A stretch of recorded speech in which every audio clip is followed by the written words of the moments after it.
There's something that's been festering in my cerebrum for some time that I just have to disgorge, and it's the issue of Haiti and cholera and the United Nations.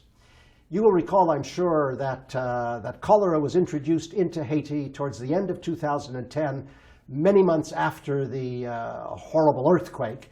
It was introduced into Haiti by United Nations peacekeepers from Nepal, who arrived in Haiti, and their defecated sewage went into a tributary of the main river system, from which river the Haitians derived their water for washing and cleaning and all other requirements.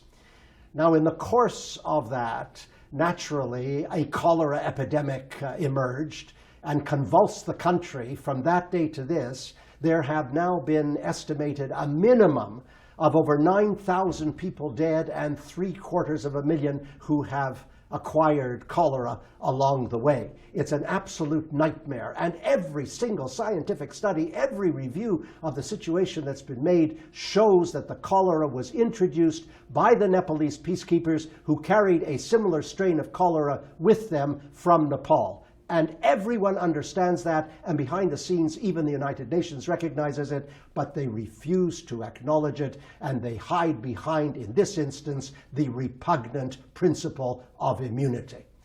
Now, I raise it now because very recently in the New York Times, there was a fascinating article discussing a recent study by Doctors Without Borders, looking at the earliest days of the cholera epidemic in Haiti, and noting that the surveillance data was taken under such chaotic circumstances that there were obviously underestimates in the number of deaths, and the number of deaths was much higher, and they were never registered.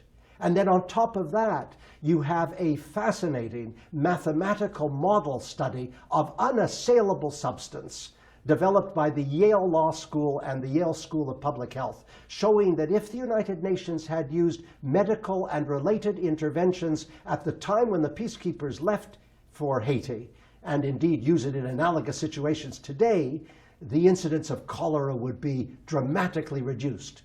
What interventions? Antibiotics, careful screening, and a vaccine. In fact, the Yale School of Public Health and the Yale Law School show that if the course of antibiotics starts a week before the UN peacekeepers leave the country, in this case Nepal, and arrive in the host country, in this case Haiti, or in any other similar situation, then the probability of the number of cases when the regimen of antibiotics is combined with a vaccine, the probability of the number of cases would decline by 98%. It's incredible. And to this day, the United Nations refuses to acknowledge the validity of those interventions. They think merely by fortifying or improving the water and sewage system, they've done their job. They seem to think it's Flint, Michigan. But it's Haiti, a country with thousands and thousands of people who have died. There's one little wonderful NGO called the Institute for Justice and Democracy in Haiti, which is fighting the good fight along with colleague Haitians. In fact, they've taken the United Nations to court in the US. They're at appeal level now. I hope they win, but they shouldn't have to go to court. The United Nations should be prepared to negotiate substantial compensation or reparations with the families that have been devastated. And the United Nations absolutely refuses. I say substantial reparations, not nominal. Ah, there's Ban Ki-moon up on the 38th floor of the Secretariat building, rubbing his hands in glee, talking to his colleagues about a legacy and how to fashion the legacy.